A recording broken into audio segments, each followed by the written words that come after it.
does limit it to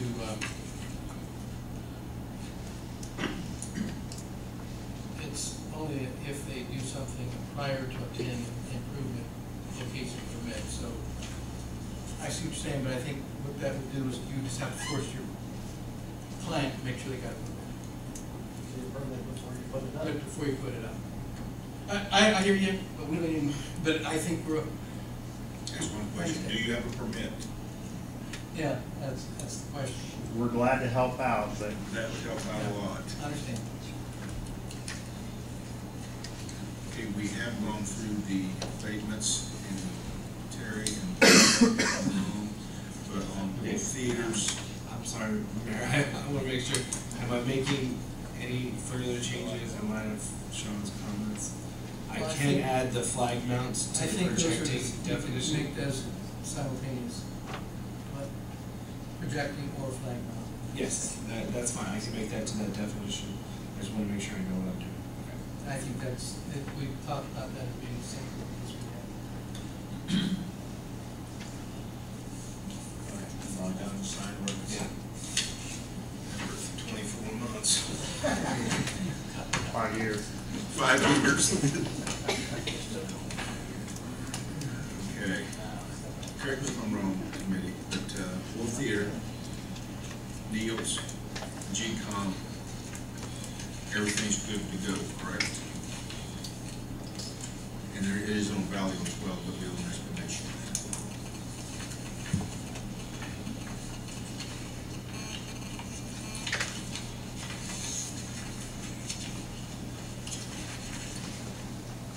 Wolff and Neals are all within the same time frame as we've just renewals. Yes, those are CF1 renewals. And the Gecom, Well, the Wolff Theater, there is one new resolution. Personal property.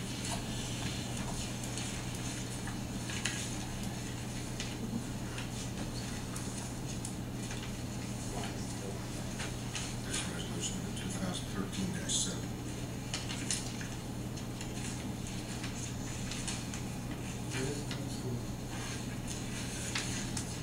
It's 2013-7, and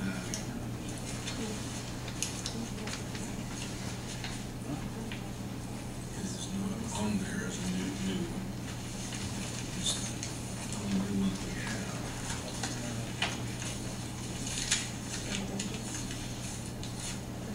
What it is, It's for the digital projectors. They've switched from the old to the new digital. updating, improving their Yeah. projection. what is Can you bring copies of that, Janet? There's nothing there. number of There years? are copies of it in there. Yeah, there's a copy. I've got this, I just didn't see the resolution. What are they asking for? We gave them 3 years. He left it up to us in his personal property.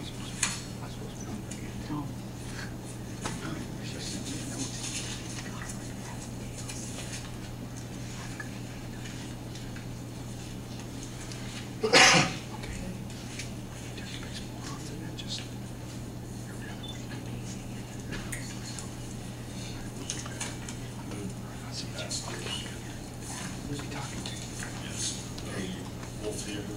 Wolff Theaters, the CF1 renewal and the new SP1. Second. 2013-7. Any further discussion? All those in favor say aye. Aye. Opposed, same sign. Motion passes. Thank you. So that's Wolff Theater. Then Neals, they are strictly renewals and they're in compliance. It's on both buildings. Make the motion, we accept that tax rate. On Neals. Second. Any further discussion? Hearing none, all those in favor say aye. Aye. Opposed, same sign. Motion passes. This is the last. Yes. And Gecom Corporation, there are several renewals, several of them are calling, they are expiring soon. The ones that have no years remaining, they're just as a report, not any, or is this mean that? This is their last year, This is correct? their last This is year. the last one they'll get. Means that we're giving the abatement now, and we'll put up page on 13, there will be nothing on 13.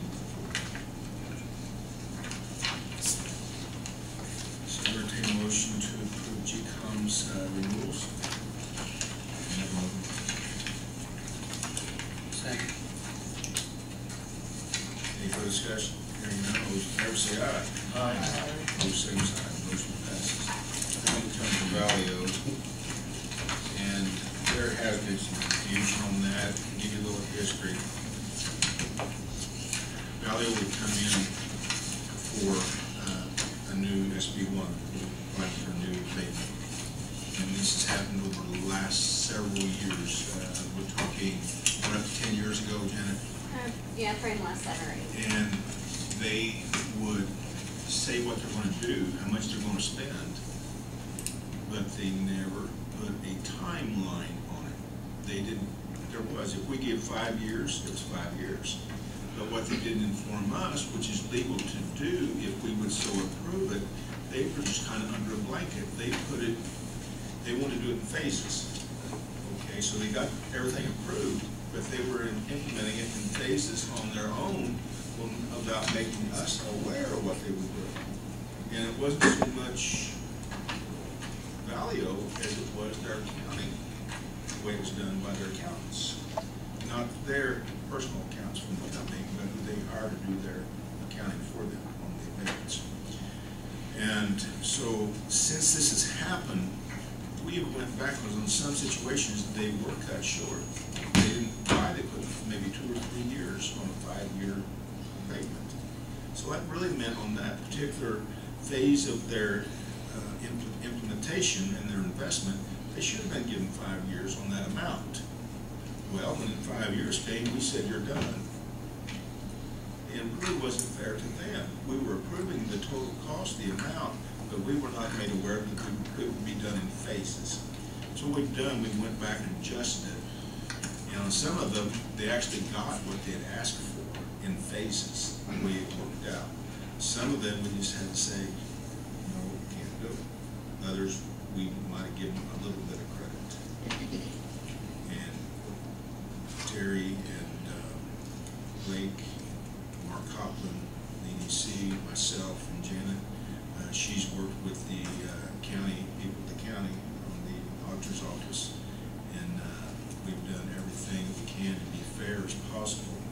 And at this point, they get everything they wanted. If they're satisfied, they're happy with what we've done with them, trying to work things out and be fair.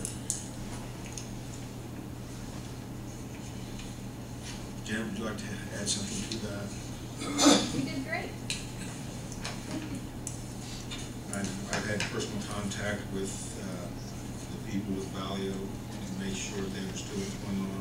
And what we are doing in the future, what changes we've made because of these problems, if they want to do things in phases, as they planned to in the past, what they can do, instead of us trying to read their mind when they put in for it, when they purchase the new equipment and want an abatement on it, they're going to do SB1s. Each time. They can do it, okay, let's say they want a 5-year abatement, but they've got this over 3 years that they're going to do the implementation. They can do an SB1 for each one of those phases. We could approve it now for later, but it won't start until this date.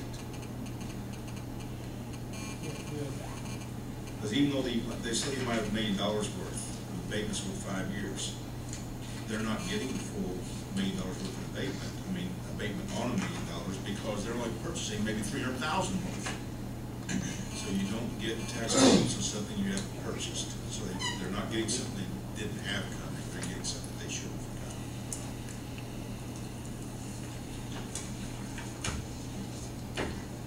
So is everybody okay with Valeo's renewals?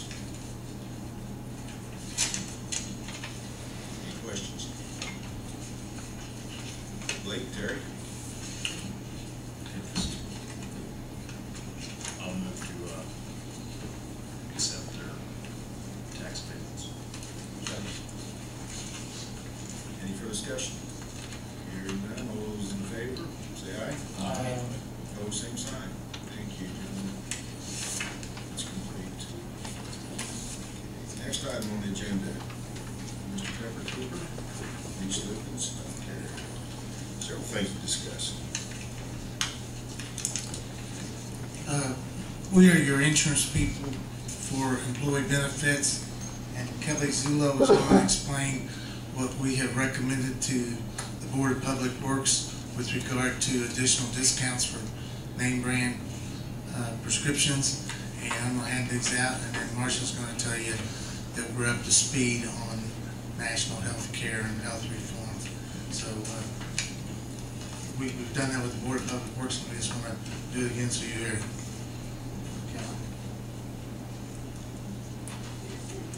Thank you all very much for your time. Marcia's going to get up here and talk a little bit more in depth about everything that's going on with healthcare reform and your plan. But one thing that you guys did change this year was the co-pays that you had on brands versus generics, which did help you guys achieve a transition to having about 81% of your drugs moving to generics, which does save the plan a lot of money, which is good for everyone. But what about those 19% or 20% of brand name drugs? What we're going to present today is a way that you could save more money on those particular instances. So we have a way that you guys, for people that actually need brand name drugs for chronic conditions that require maintenance medication, and when we say a chronic condition, that would be something like diabetes, for instance, that requires ongoing medication, and that would be in supplies of 90 days or more at a time. So if you have folks like that that need brand name drugs in order to have a healthy, for their health, then there's a way that we can save you about 30 to 60% on those prescriptions, and that would also save your employees, your plan members, their copay, because there would be no copay. And the way that's achieved is for brand name drugs in the United States, we know that the costs are high, but there's in Canada they have a national healthcare system, and they have nationally negotiated rates for their drugs. So if you're able to source those drugs through Canada, you're able to achieve a cost savings by getting those drugs at the same cost that the Canadian government can get. So what this plan is a way that it's no cost to the city, and it's purely voluntary for your plan members. But if they do require maintenance drugs and they do have a chronic condition and they require brand names, they could mail order these from a Canadian source that only gets its supplies from Tier 1 countries. So what's a Tier 1 country? A Tier 1 country are very few countries that have standards either equal to or better than the US FDA. And when I say very few countries, we're talking about Great Britain, Australia, New Zealand, and Canada. So you're not going to see any drugs, that are sourced from China or India or any other questionable place. Because safety is the utmost concern. The company that we're proposing or talking about, they've been in business over 10 years doing this and have never had a problem in terms of safety or any other kind of issue like that. In the event that they did, this company, there are several companies that do this, but this is the only one that actually has an insurance policy in place through Lloyd's of London, that if you guys participated, you would be actually an additional named insured on their policy. So that means if anything went wrong in terms of two categories. One, professional liability, so if anything went wrong with the prescriptions or distribution, something like that, you would be covered. And the other portion was the product, so if there would be anything wrong with the prescription that was actually procured, and let's say it was tainted in some way, you would also be covered. So while they've never had a problem with that, and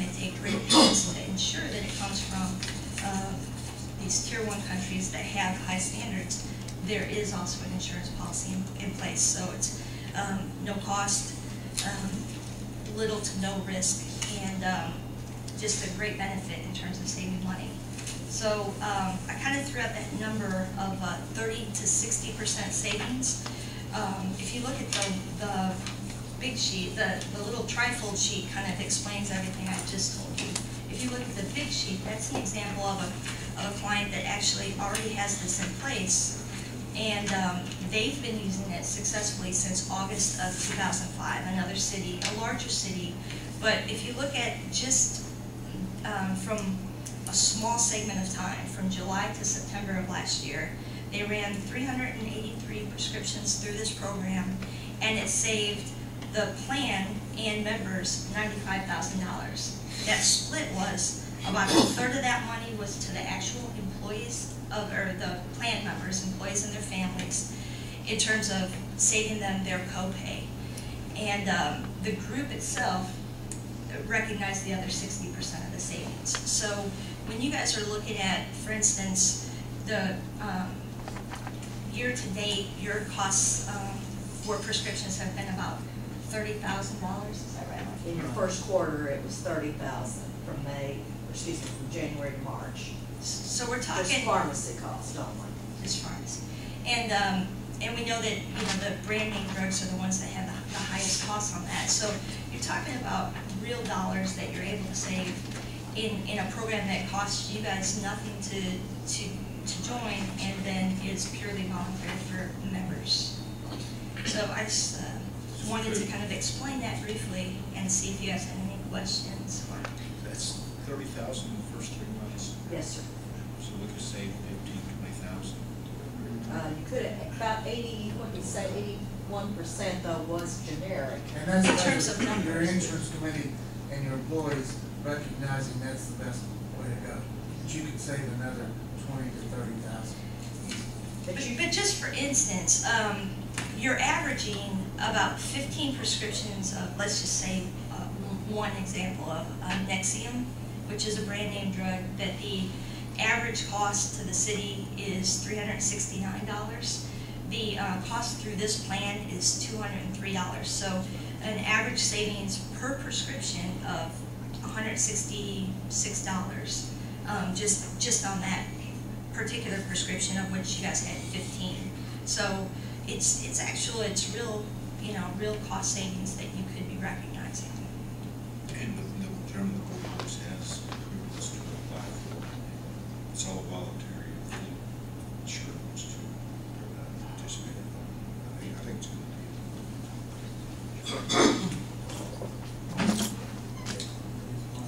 And if you guys have more questions, please just ask. In the meantime, I'll introduce Marcia, who'll come up and talk to you more about the Healthcare Reform Act and